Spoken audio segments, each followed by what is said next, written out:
नमस्कार, मैं डॉक्टर देशराज वर्मा, सह आचार्य हिंदी, राजकीय महाविद्यालय राजगढ़, अलवर, राजस्थान। हम पिछली कक्षा में महाकवि सूर के विनय के पदों का अध्ययन कर रहे थे। इसी क्रम में आज हम सूर के जो शेष विनय के पद हैं उनका अध्ययन कर रहे हैं।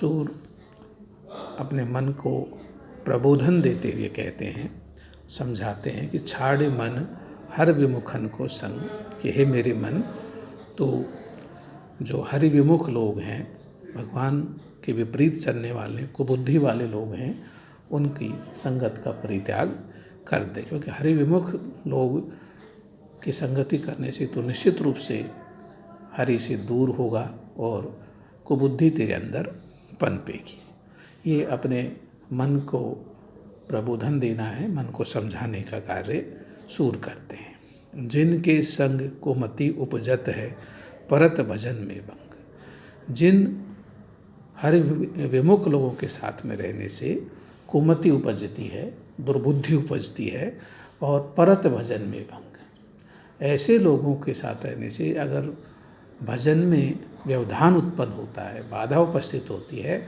तो ऐसे हरि विमुख लोगों का परित्याग तुझे कर देना चाहिए। ऐसे लोगों की संगति को छोड़ देना चाहिए। क्योंकि सूर भक्त हैं और भक्त के लिए भक्ति और भजन ही सबसे बड़ा जीवन मूल्य होता है। कहा होत पै पान कराए, विष नहीं तजत भुजंग।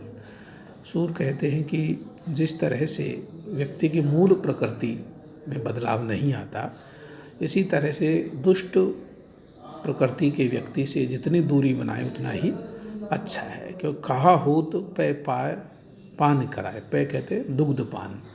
आप दुष्ट व्यक्ति वो कहते हैं कि दुष्ट व्यक्ति को कितना भी समझाएं, उसके स्वभाव में परिवर्तन होने वाला नहीं है। इसको एक दृष्टांत के माध्यम से वो समझाते हैं कि आप भुजंग कहते हैं सर्प को, सांप को कितना भी दूध पिलाएं, लेकिन उसकी जो विष ग्रंथि है, उसके जो डसने की प्रवृत्ति है, उसमें कोई फर्क नहीं पड़ता। वो अपना विष का परित्याग, विष को नहीं त्याग सकता, क्योंकि वो उसकी मूल प्रकृति है। इसी तरह दुष्ट व्यक्ति को आप कितना भी प्रबोधन दें, समझाएं, वह समझने वाला नहीं है। अच्छा यही है कि हम ही उस व्यक्ति की संगत को छोड़ दें। कागही कहा कपूर चुगाए, स्वान नहाए गंग। अब विभिन्न दृष्टांतों के माध्यम से सूर उसी बात को विस्तार देते हैं कि वो कहते हैं कि आप कौवे को, काग को कितना भी कपूर चुगाए, लेकिन उसका, कौवे का काला रंग सफ़ेद नहीं होता है और उसकी जो कड़वी और कर्कश वाणी है उसमें मिठास नहीं आ सकता, क्योंकि वो उसकी मूल प्रकृति है। स्वान नहाए गंग। कुत्ते को आप कितने भी गंगा में स्नान करवा दीजिए, लेकिन उसकी मूल प्रकृति में अंतर आने वाला नहीं है। खर को कहा अर्गजा लेपन। खर माने होता है गधा, अर्गजा कहते हैं चंदन। गधे के ऊपर आप कितना भी चंदन लगा दीजिए, लेकिन वो फिर वही जाकर मिट्टी में लेटने का, किलोल करने का कार्य करेगा। मरकट भूषण अंग। मरकट कहते हैं बंदर को। बंदर के शरीर पर आप कितने भी आभूषण पहना दीजिए, लेकिन उसकी चंचल और नटखट प्रवृत्ति कारण उन आभूषणों के महत्व को नहीं समझेगा और उन आभूषणों को तोड़ करके फेंक देगा। गज को कहा सरित अनवाए, बहुरी धरे वह ढंग। गज कहते हाथी को। हाथी को आप कितना भी स्नान करवाए, लेकिन उसकी मूल प्रकृति है वह कीचड़ को अपने सूंड में भरकर अपने ही शरीर पर उसको डालेगा और कीचड़ से नहाना वो पसंद करेगा। बहुरी धरे, फिर भी बार बार वह वही ढंग अपनाएगा उसकी, जो उसकी आदत में पड़ा हुआ है।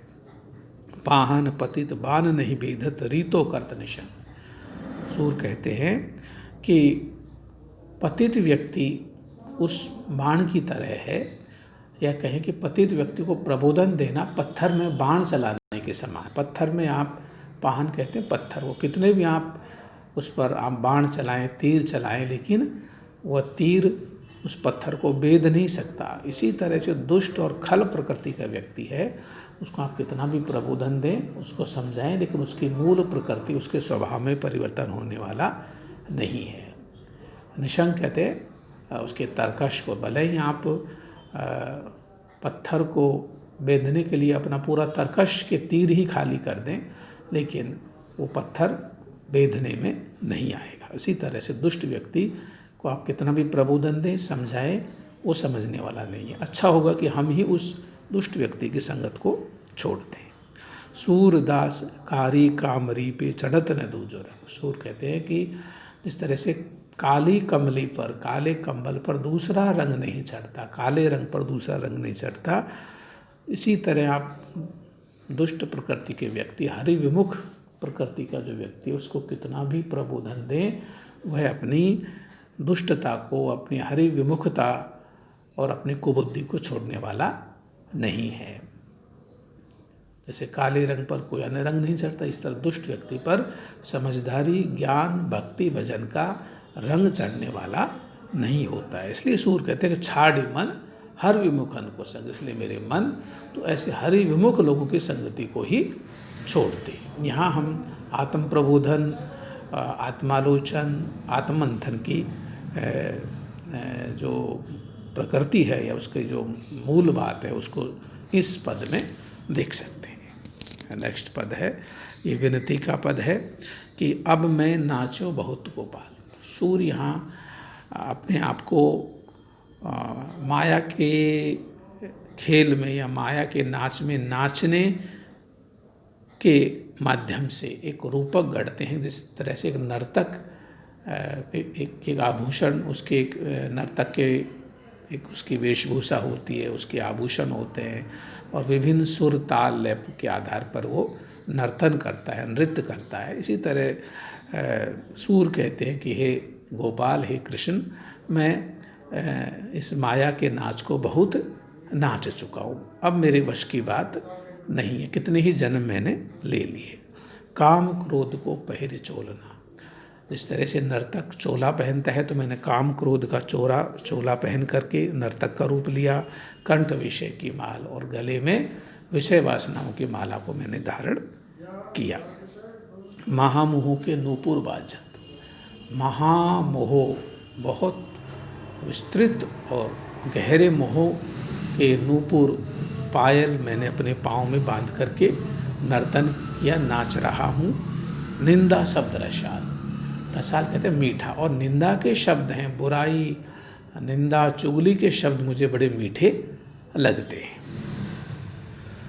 भ्रम भयो मन भयो पखावज चलत असंगत चाल। और मेरा मन पखावज की तरह जो विभिन्न सुर तालों का अतिक्रमण करके चलता है, मेरा मन भी संयमित और मर्यादित न होकर के बिल्कुल टेढ़ा मेढ़ा चलने लगा है। असंगत चाल, पखावज की तरह असंगत चाल, भ्रम से भरा हुआ मन भी ऐसी ही गति की ओर चल पड़ा है।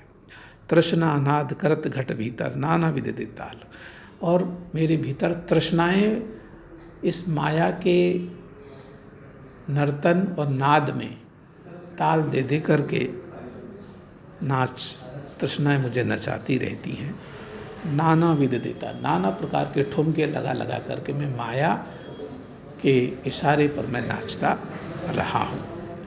माया को कटी फैटो बांधो। कटी मानी कमर। इस तरह से नर्तक अपने कमर प्रदेश में एक बेल्ट की तरह कमरबंद बांध लेता है, फैटा बांध लेता है। तो कहते हैं कि मैंने भी माया को कटी फैटो बांधो। मैंने माया का एक पूरा के पूरा फैटा एक कमरबंद अपनी कमर में बांध लिया है। लोभ तिलक दे भाल। और लोभ का तिलक अपने भाल कहते मस्तक पर, ललाट पर लगा लिया, क्योंकि नर्तक की एक वेशभूषा है, वो तिलक लगाता है, कटी में फेंटा बांधता है। सूर कहते हैं कि मैंने भी ऐसे ही विषय वासना और माया के नाच में नाचते हुए ऐसा वेश धारण कर लिया है। आप सूर बड़े ही इसके अंदर स्वीकारोक्ति देख सकते हैं, उसका आत्मनिवेदन है, आत्म स्वीकारोक्ति देख सकते हैं कि सूर किस तरह से अपनी बुराइयों को स्वीकार करते हैं। इसी क्रम में हम आगे देखते हैं कि सामान्य व्यक्ति अपनी बहुत सारी जो कमियां हैं उनको स्वीकार नहीं करता, दूसरे में अवगुण देखता है। लेकिन सूर की जो विलक्षणता यहाँ यह है कि वह स्वयं अपनी कमियों को उजागर करता है, उनको महसूस, उसको स्वीकार करते हैं, रियलाइज करते हैं कि मेरे अंदर ये कमी है। और ये बिल्कुल सत्य है कि जब व्यक्ति अपनी कमियों को रियलाइज करने लगता है तब उसके उस समस्या का समाधान भी होने लगता है। सूर कहते हैं कोटि के कला, कोटि कहते हैं करोड़ों, कला आछी काछी दिख रही। हे गोपाल, हे कृष्ण, मेरे आराध्य देव, तुमने मुझे कैसी कैसी करोड़ों करोड़ों कलाएं दिखाई हैं। मैं कितना भटका हूँ। जल थल सुधि नहीं काल, मुझे न जल की सुधि है, न थल की है, न काल कहते समय की, और काल माने मृत्यु का भी मुझे कोई भान नहीं है। मैं विषय वासनाओं से प्रेरित होकर माया का नाच, माया के इशारे पर नाच रहा हूँ और विभिन्न प्रकार के क्रियाकलाप कर रहा हूँ। सूरदास की सबे अविद्या दूर करो नंदलाल। यहाँ एक निवेदन है, एक विनय का भाव है कि हे नंदलाल, हे कृष्ण, आप सामर्थ्यवान हैं, समर्थ हैं, आप मेरी सभी अविद्या को दूर करें, क्योंकि अविद्या ही मुझे आपसे दूर करती है। भगवान से अविद्या भगवान से दूर करती है, विद्या माया भगवान के नज़दीक लाने का काम करती है। तो हम यहाँ पर पुष्टि मार्गी भक्ति का अनुरूप भक्ति, माया दो प्रकार की मानी गई है, विद्या माया, अविद्या माया।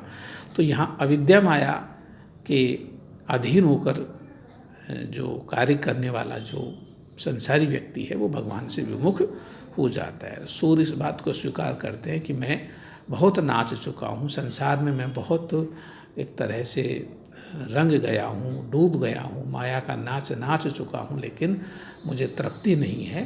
हे भगवान कृष्ण, अभी आप ही मेरा उद्धार कर सकते हैं। धन्यवाद।